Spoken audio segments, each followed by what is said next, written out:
Here we go.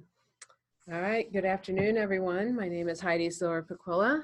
I'm the Adult Education Coordinator in the Virginia Department of Education, or VDOE. Welcome to the Preproposal Grant Award webinar for the Virginia Adult Education 2020-2023 competition. As a reminder, you can find the competition package at the VDOE Adult Education Grants and Funding page and request the additional files necessary to complete your submission by emailing oael@doe.virginia.gov, and we'll be dropping that URL in the chat box. As we conduct the webinar, we will pause regularly to collect questions. If we can answer questions today, we will do so, but many of the questions sent in via the chat box will require interpretation and therefore will not be addressed today. They'll be compiled and answered in writing and posted on the Grants and Funding webpage next week.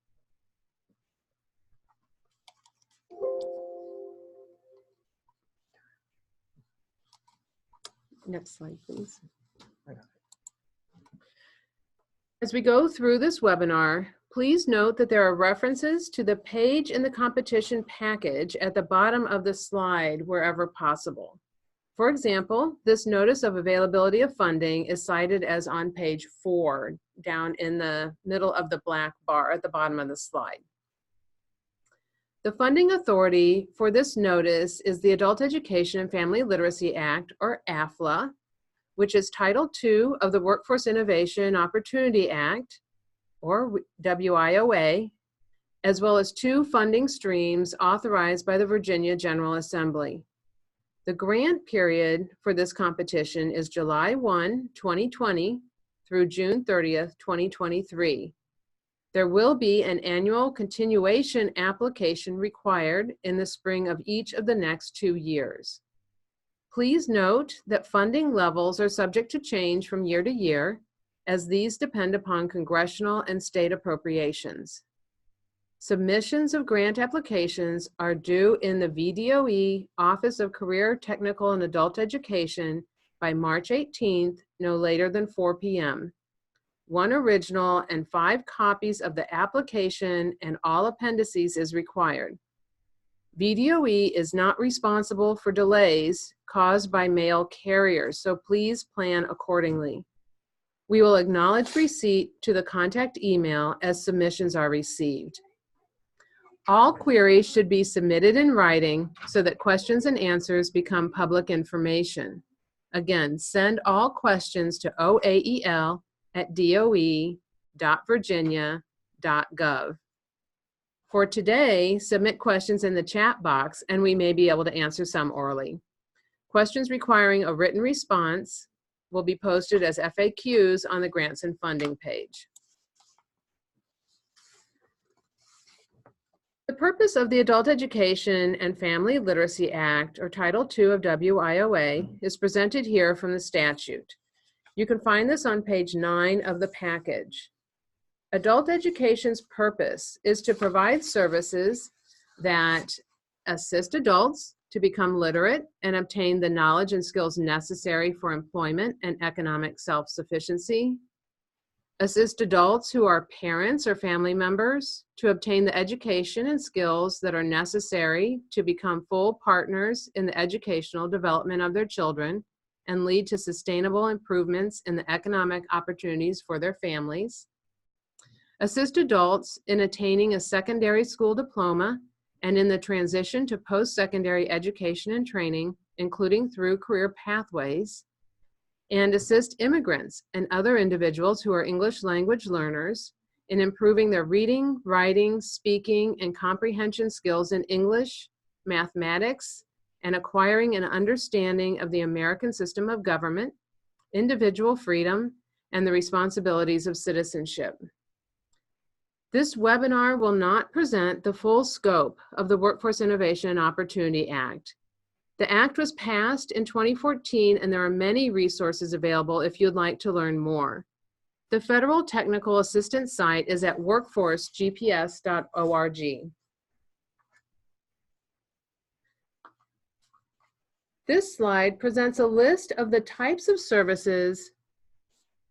providers, that may be eligible to provide services under Title II. I'll let you read the list, but note that the final bullet is Other. If your type of organization does not fit anything named on this list, you still may be able to apply.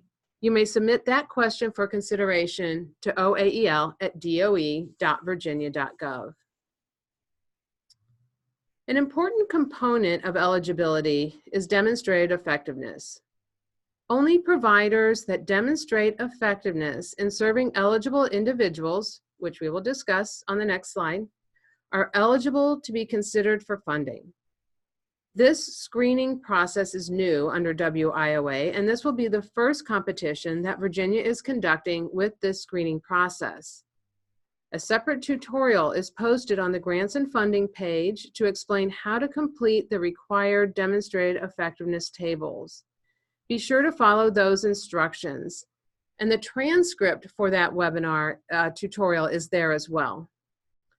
Remember, each member of a consortium or coalition submitting an application is required to include tables of demonstrated effectiveness in the consortium's application. This definition of eligible individuals from the glossary of the package is critical. Adult education has federally mandated requirements about eligibility to participate in the program. This definition's components, A and B, reflect that the individual must be above compulsory school age, which in Virginia is 18 years of age, and not enrolled or required to be enrolled in secondary school. Students younger than 18 must meet eligibility guidelines set forth in Superintendent's Memo 010-17. Part C of the definition refers to the skill levels of the eligible individuals. Participants should be basic skills deficient and not have achieved a secondary level of education, although participants may have earned a secondary credential. Or they may be English language learners of any level of education from their home or other country.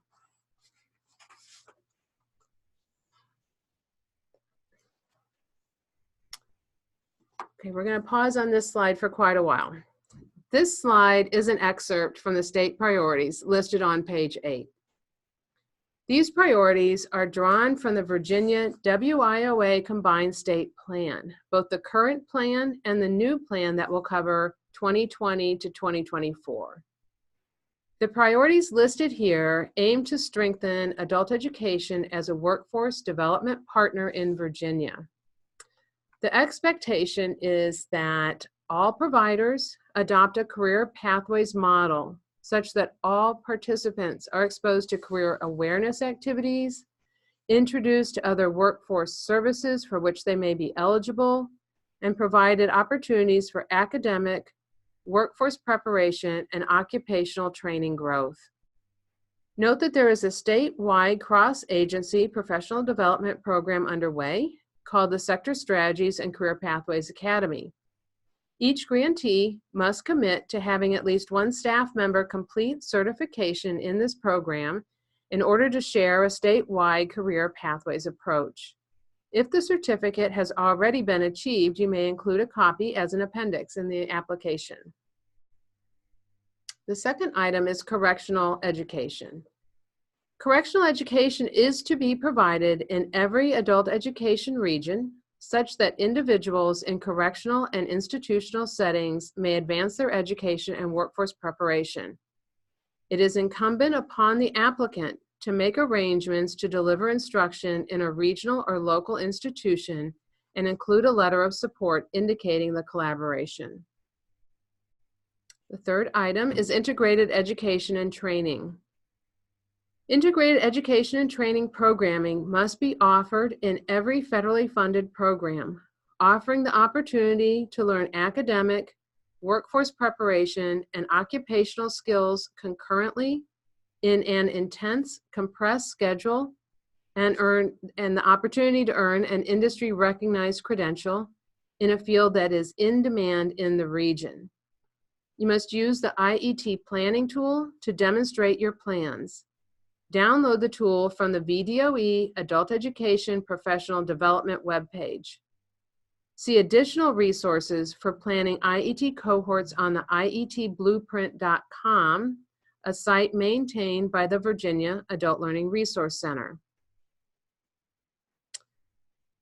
Then on the next one, the Adult Education and Family Literacy Act language is clear. Adult education programs have an obligation to serve adults with the lowest levels of literacy. These individuals can and should be a true focus of local programs. This focus offers an opportunity to offer collaborative services with community-based literacy organizations in your region. Please document any such collaboration with letters of support or MOUs. Second to the last, Virginia has had a strong focus on standards-based instruction for many years. This type of teaching can greatly enhance the rigor of instruction and improve students' academic and workforce preparation achievement. The expectation is that standards-based instruction is provided by all instructors in all settings for all students at all levels. It's supposed to be the business as usual. Find many professional development resources related to standards-based instruction on valrc.org/learning/SBI. And the last, workforce preparation activities, which has already been mentioned several times, is required to be delivered concurrently with all programming types for all students at all levels. It may also be offered as a standalone class or activity. The definition of workforce preparation can be found in the glossary. The state priorities listed here are key elements in this competition and signal the transformation of adult education in Virginia from a primarily GED prep or English as a second language program into a rigorous workforce preparation program. Please be sure that you consider how your application addresses these priorities.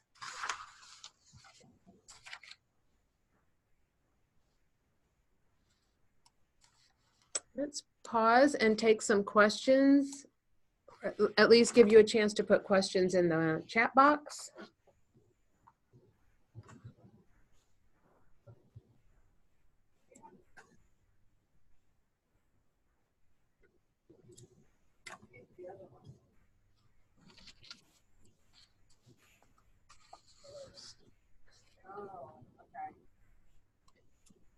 We have a question that asks if you're required to address all priorities, and the answer is yes. Depending on which opportunity you respond to, and we'll get into that just next. So we'll go ahead, and you can keep adding questions in the chat box.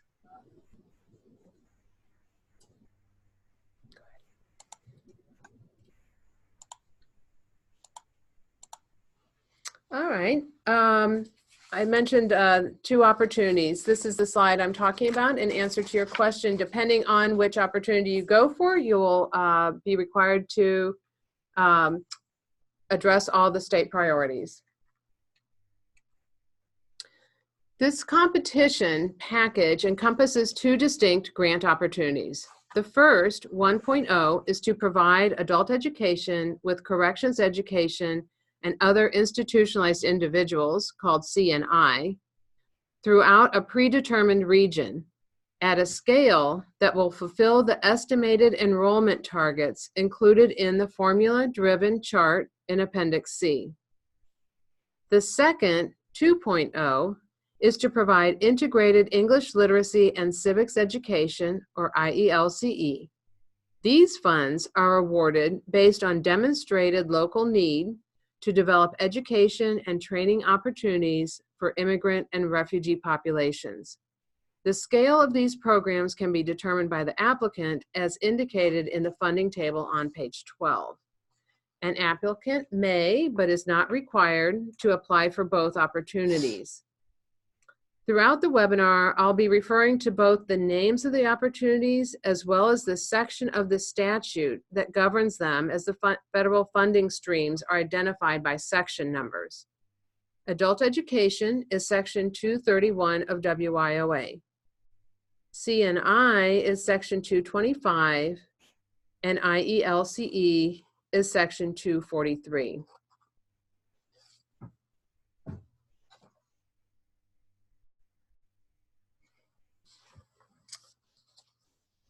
All right, slide 9.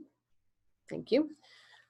For 1.0, adult education with C&I opportunity, there are 5 required adult education activities which must be delivered across the region. These are to be funded with the Adult Education Section 231 funds. Definitions for these activity terms are found in the glossary. They are adult education, literacy, English language acquisition activities, workforce preparation activities, and integrated education and training, or IET. So a couple notes on these required activities. Each provider will be required to offer English language acquisition instruction if there is sufficient population of eligible English language learners in the region. Each provider will be required to offer at least one cohort of integrated education and training, or IET, through the federal funds to train individuals in an in-demand occupation per the state priorities. Each provider will be required to incorporate workforce preparation activities into all instruction for all students per the state priorities. 3 more allowable activities may be provided based upon identified need, and they are integrated English literacy and civics education activities, workplace adult education and literacy activities, and family literacy activities. A couple notes on these allowables. Applicants may offer IELCE activities, not talking about the program awarded through Section 243 funds, talking about IELCE activities through Section 231 funds, to their English language learners as an enhanced form of English language acquisition. The definition of IELCE is in the glossary. It includes the rights and responsibilities of citizenship and civic participation. IELCE, offered as an activity funded by Section 231 funds, does not require an IET to be offered, although it is allowable. Workplace adult education and literacy activities are those instructional services offered at a work site to employees in collaboration with an employer. This can be any of the 8 allowable activities. If an applicant would like to include this activity, a letter of support from an employer should be included and clearly state the willingness of the employer to cooperate on offering this activity. Family literacy is a unique service within AFLA, funded through Section 231 only, offered in collaboration with other family-serving organizations. Be sure to read the definition in the glossary that references the special rule. If you propose to offer family literacy in your application, a letter of support from a cooperating partner representing families and children, such as a school division, preschool, or Head Start program, should be included and clearly state the willingness to cooperate on offering this activity.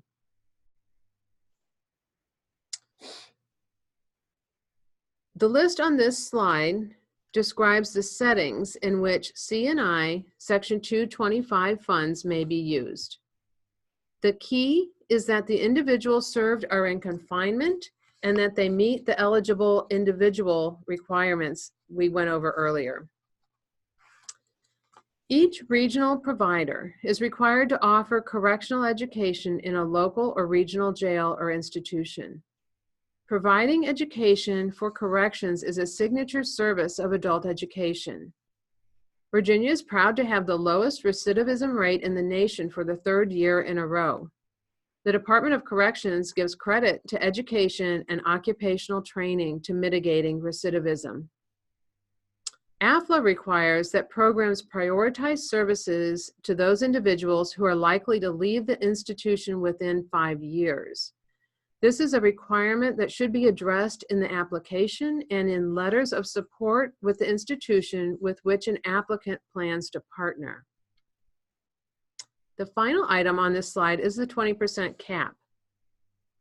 As we will see on the estimated allocation chart in Appendix C, the federal funds for Opportunity 1.0, Adult Education with C&I, is a single amount.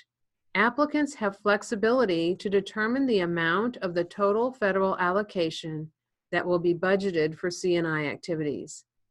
Once the funding is granted as Section 225 funds, however, it must be used as such to serve individuals within a confined setting.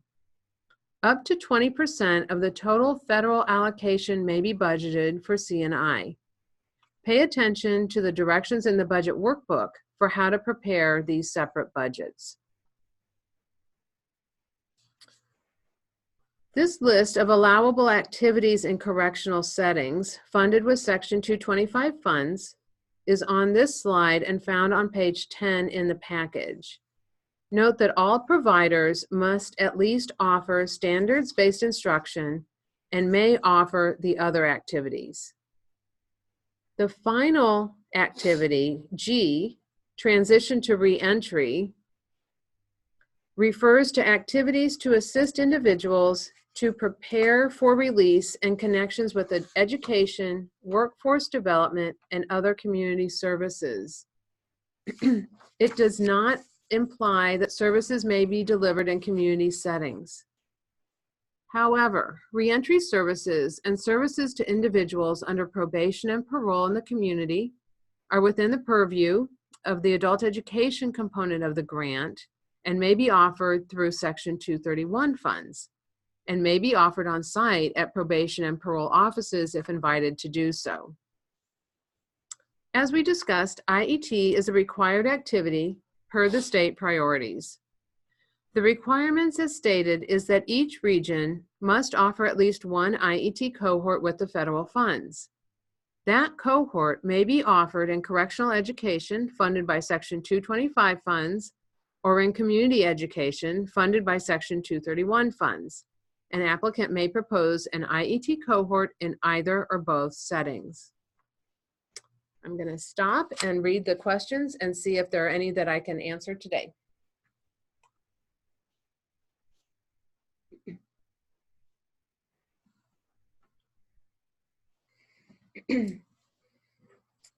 I hope I've made clear that we're asking for IET to be funded with federal dollars through the federal grants. Plugged in Virginia, or PIVA, which is mentioned in a question, is a separate state competition. We're not discussing that today. And the other question is about offering services to juveniles. And I hope I answered that when I mentioned that the participants must be eligible individuals. They must fall fully in the definition of eligible individuals. You can keep adding questions. All right, we'll go on.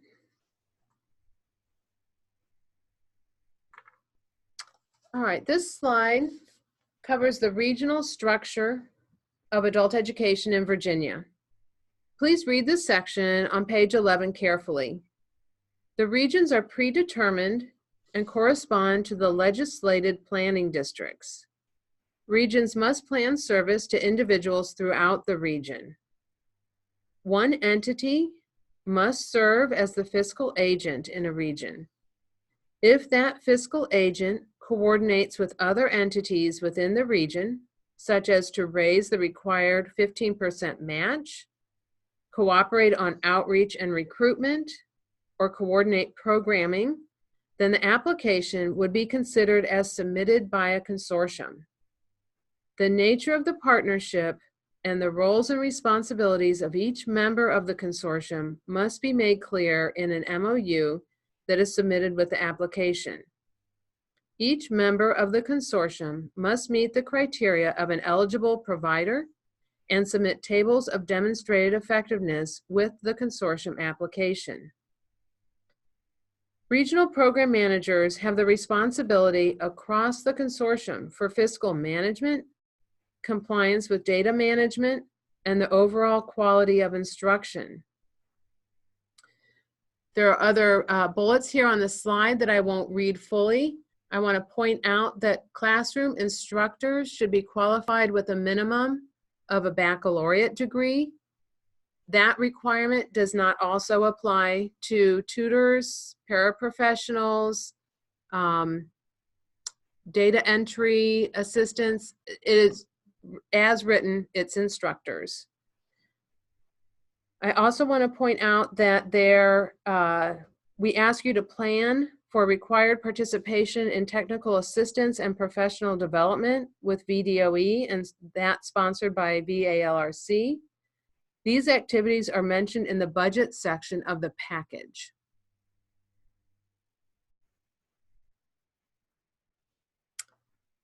This slide presents an excerpt of the funding estimates in Appendix C. As you can see in the appendix, reading each column, each region has an estimate of adults without a high school diploma or equivalent based on the American Community Survey. Of that number, an enrollment target is provided for each region. This is the minimum expected enrollment of the adult education with C&I program in that region. The number does not include the number of students served in the IELCE application. The fourth column is the combined adult education with C&I funding estimate. It is up to the applicant to identify the amount to request for C&I, which can be up to 20% of the total there. The next two columns are state matching funds awarded to each region. General Adult Education, or GAE, is to be used for instructional purposes. State League Coordinating Agency, or SLCA, funds are awarded to the fiscal agent to support the salary of the regional program manager and other administrative costs. Be sure to read the budget section of the package carefully for restrictions and allowances. Note that we have provided estimates of funding based on the current year's federal allocation to Virginia. We do not receive our annual award letter from the U.S. Department of Education until much later in the spring. If your application is selected for award, the actual amounts will be made public so that you can adjust your budget workbooks before awards are made. The timing of this adjustment will most likely fall in May and/or June of 2020 before the actual awards are made in July.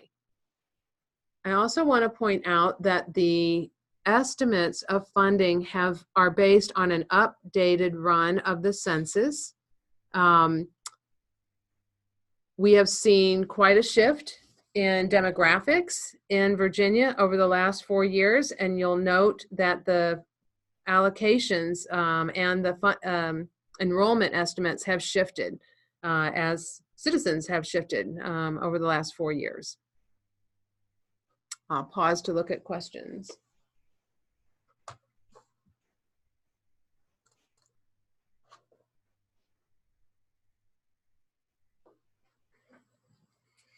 All right, I'm going to keep going from here. We're shifting gears now, and we're talking about Opportunity 2.0, Integrated English Literacy and Civics Education. This is a separate application and does not need to be associated with a regional program, although it may be. The purpose of the IELCE services are to prepare adults who are English language learners and place such adults in unsubsidized employment in in-demand industries and integrate with the local workforce development system. As you can hear, this is very much a workforce development program, just as is the adult education program. This program provides a workforce pipeline for English language learners, those who have high educational attainment from foreign countries but lack English, as well as those immigrants and refugees who arrive with little formal education and low English proficiency. Services funded through this opportunity funded through Section 243 must include literacy, English language acquisition, the rights and responsibilities of citizenship and civic participation, and integrated education and training, or IET.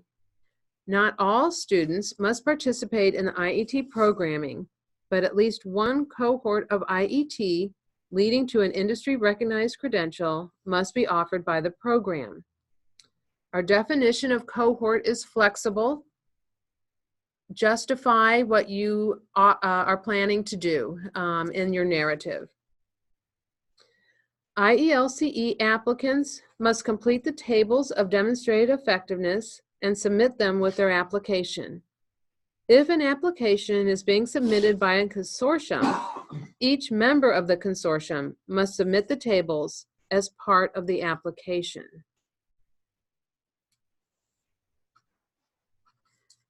IELCE is a separate set-aside fund within our annual federal award. It's governed by the regulations under WIOA Section 243. The amount is quite limited, and therefore the awards are competitive and limited. These awards are based on local need, and it is up to the applicant to present the statistics with clear and concise citations, please, demonstrating the presence of sufficient eligible population to justify the award and the projected enrollment. The amount of the award is tied to the projected enrollment. See the table shown here and on page 12 of the package. Given the complexity of the program and its requirements, we've set a minimum projected annual enrollment of 50 students. The largest possible award you may request is $150,000. I'll pause to collect questions on IELCE.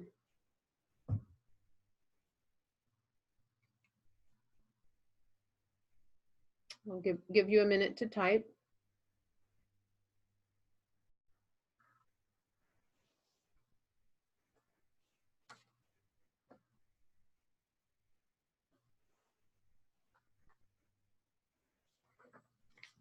And of course, you can be sending in questions to OAEL email box as well. There's a question about the $150,000, and that is per award. If the award is submitted as a region, that would be a regional award. If the application is submitted by a single entity, that would be for that application.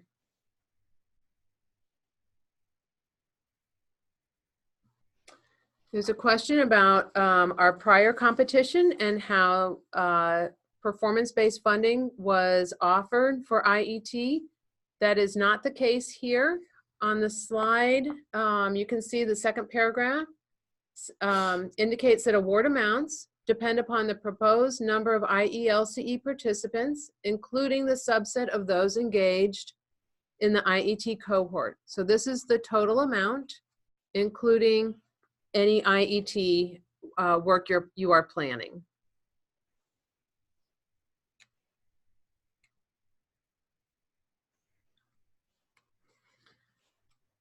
All right, let's go on. You can certainly keep typing. This slide, federal requirements and considerations. In the package, we include verbatim from the statute the 7 federal requirements and 13 considerations that govern an AFLA competition. Please read these carefully as they represent the spirit and the letter of the law and of the competition. However, we do not use these requirements and considerations as grant narrative prompts. Instead, we've organized the application prompts in these broad areas shown on the slide: needs assessment, capacity and commitment, program design, instructional practices, data and performance, budget, and GEPA. These areas each have one or more question or prompt in the package to capture the applicant's vision for the program, but they all refer back to the federal requirements and considerations.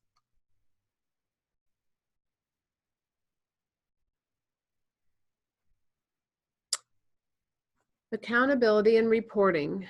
As you may know, there is a heavy accountability and reporting requirement for WIOA programs. It is important to demonstrate that the federal dollars are contributing to the state's overall workforce development efforts and targets.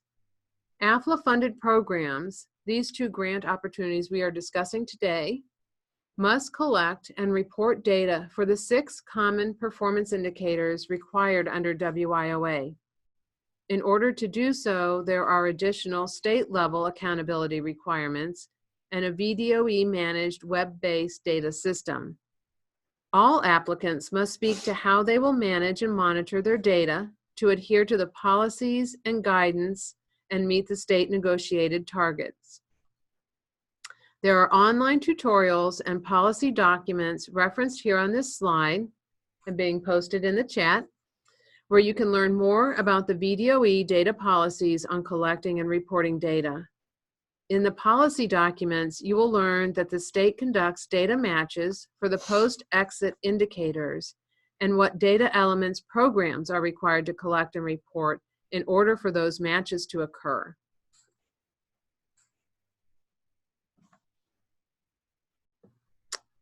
Funding, budget, and financial management. We're not going to go over every requirement in the application package, but want to draw your attention to these very important sections of funding, budget, and financial management requirements. Be sure to see administrative cost requirements, instructions for completing the budget workbooks, local matching funds requirement, program income considerations, and professional development requirements. Their page numbers are listed here, so please be sure to look at those sections, and I'll pause to look at questions. Thank you, Jeffrey, for posting our URLs.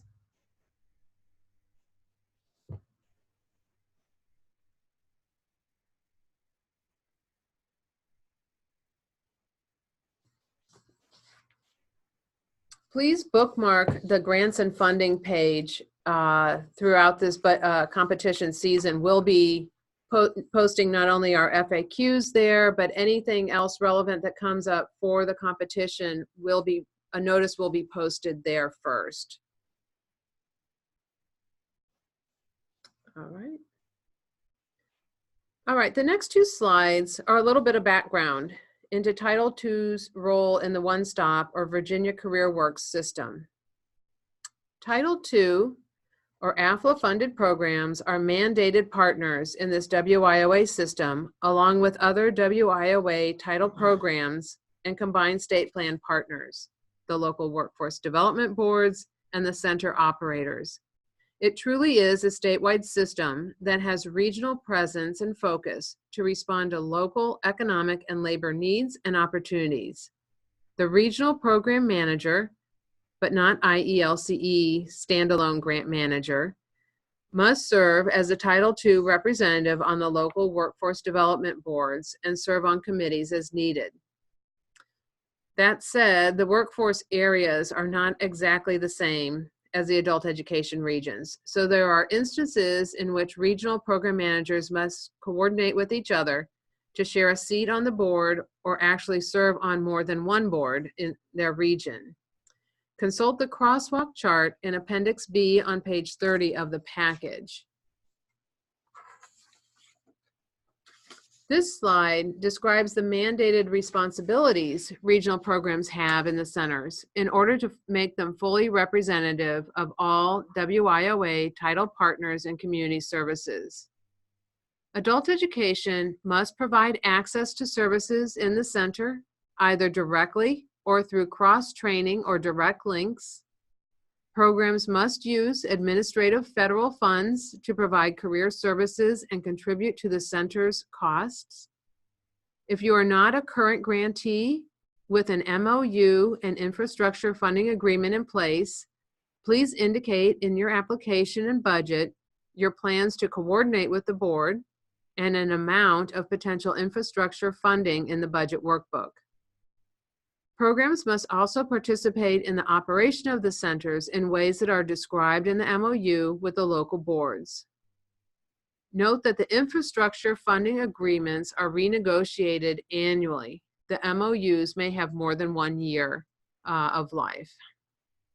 Let me pause for questions on Title II's role in the one-stop system.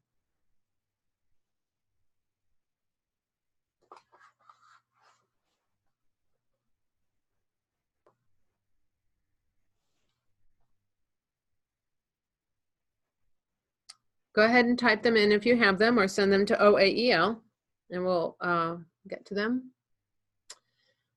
All right, now submission guidelines. This slide has reminders from the longer list of submission guidelines on page 36 of the package. Here we wanted to emphasize that applicants should follow the sequence of and reference the number of prompts as you write the application. There's no need to include the entire prompt. Prepare the application narrative with 12-point font, double-spaced, single-sided, numbered, with a limit of 35 pages. Not included in the page total are the cover page, demonstrated effectiveness tables, appendices, budget workbooks, or letters of support. If there are other items that you would like to include as an appendix, you may write for written permission from the OAEL box. Ensure that your application has all required components upon submission and that they are collated according to the order listed on page 36.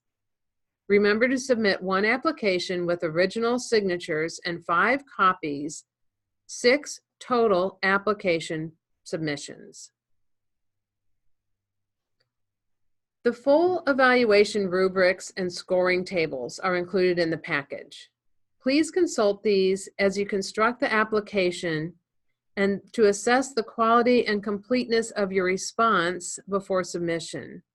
These are included for your planning purpose. They are not to be submitted with your application. You will see on the rubrics and on the timeline that the local workforce development boards review all applications, both adult education with C&I and IELCE applications, for alignment with the local workforce development plan before the applications are forwarded to the reviewers, and that the score from the board's review is factored into the total score. So be sure you're consulting the current local workforce development plan in your region. This slide presents the timeline, which is included in the front of the package on page 6. I'm sure you've already seen it and flagged it already. We've talked through several of these steps, and here they are in chronological order. Today's the pre-proposal webinar. Thank you for joining us. Applications are due in the VDOE Office of Career, Technical, and Adult Education on the 21st floor by 4 p.m. on March 18th. We would be happy to receive them ahead of the deadline, and in all instances, we'll acknowledge receipt by email to the contact address. Remember that VDOE is not responsible for mail carrier delays. Once received, applications will be checked for completeness, and the tables of demonstrated effectiveness will be evaluated. Applicants will be notified if their application is forwarded for review, again by email to the contact address. Local workforce development boards will review applications for alignment with the regional workforce development plans and return a scored rubric. The package will then be distributed to external reviewers for review in mid-May. The announcement of selection will occur in mid-May to June. Successful applicants will be informed of their final funding amounts, and a final electronic budget workbook and narrative will be requested. Remember that awards will not be made by VDOE until the federal award is received on July 1, and the award documentation can be processed in the department.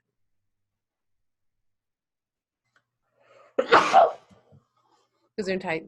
I'm sure that's happened out in viewer land too. Go back one slide, please, and let's look at questions.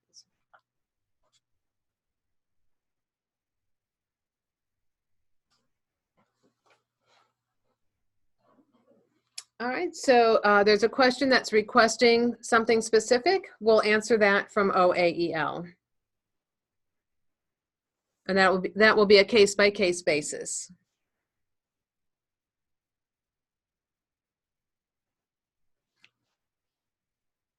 All right, so also happening this winter, but not appearing on the timeline, is the annual Adult Education and Literacy Conference, which will be held February 19th through 21st in Harrisonburg.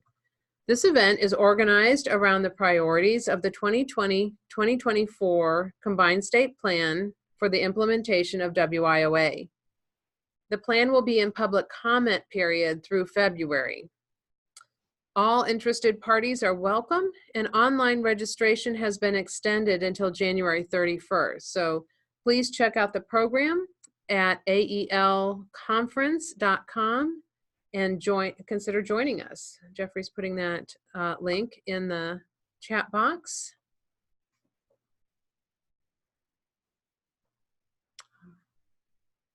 All right, so I will look again at questions, but I'll just say, remember, all questions must be submitted in writing, either here on the chat or to oael@doe.virginia.gov. We will be compiling questions and answers, so you may not see your exact wording reflected in the question if we've compiled a couple that are asking the same thing. We'll be compiling questions and posting answers, and the FAQ will be posted to the Grants and Funding webpage. Let's take a look at some questions.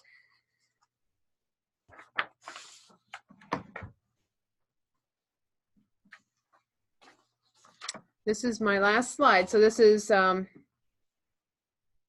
your chance to post some questions here.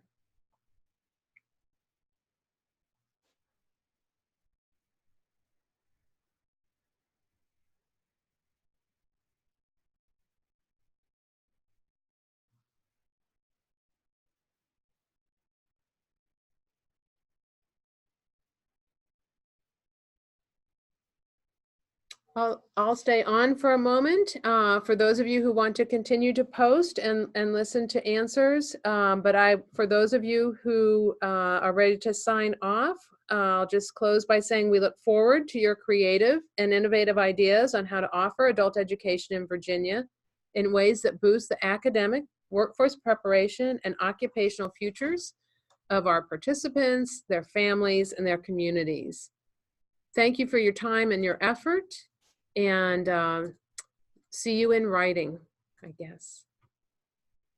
And March 18th is the deadline, right? That's correct. March 18th, 4 p.m. 4 p.m. March 18th. Mm-hmm. I will stay on and watch for questions. One more question. Mm-hmm.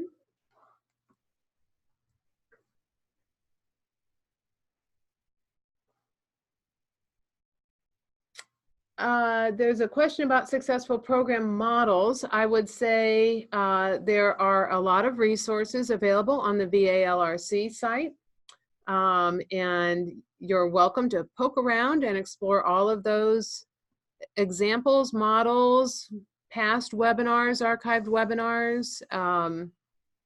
Plenty of opportunities there. There's also a lot of recorded tutorials on the VDOE Adult Ed Professional Development webpage.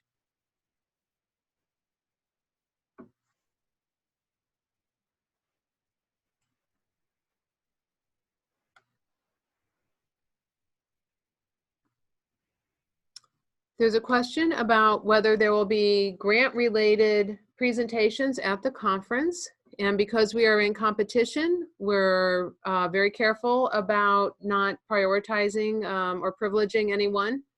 The conference will really be about the priorities of the Combined State Plan.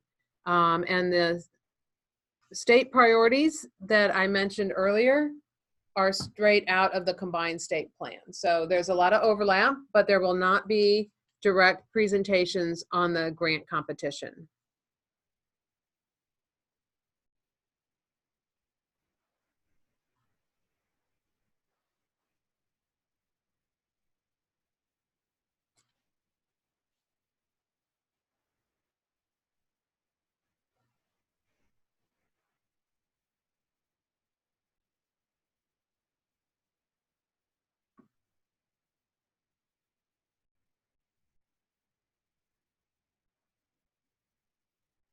There's still a lot of people on, so I'm gonna just stay and watch for questions.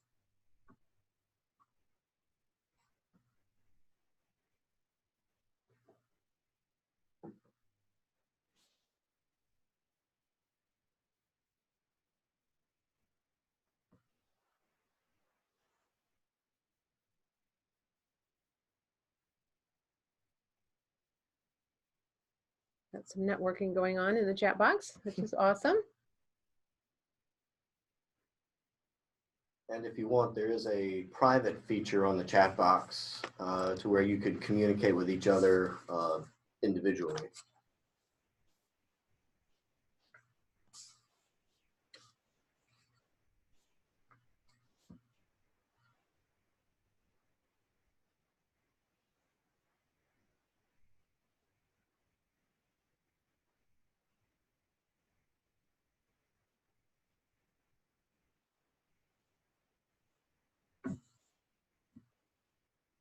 Mm.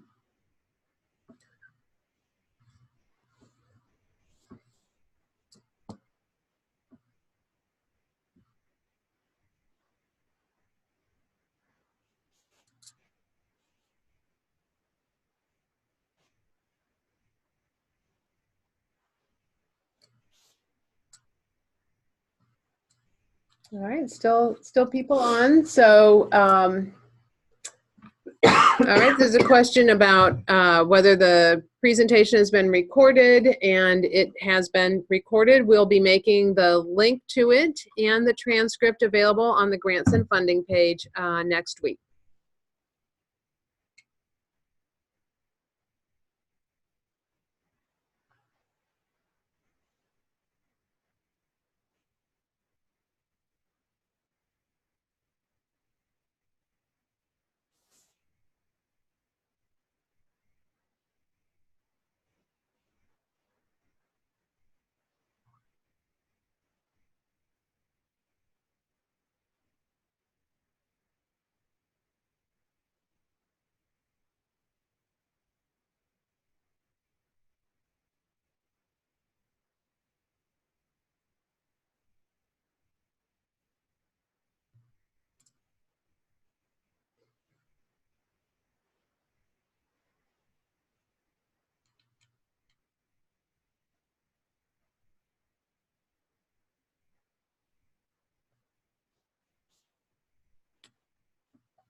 I don't see any more questions coming in.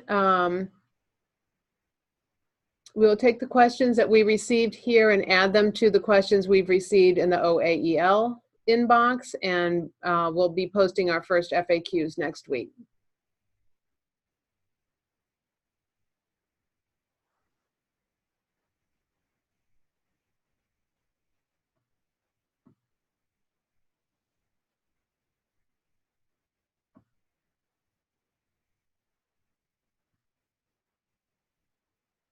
All right, thank you, everybody.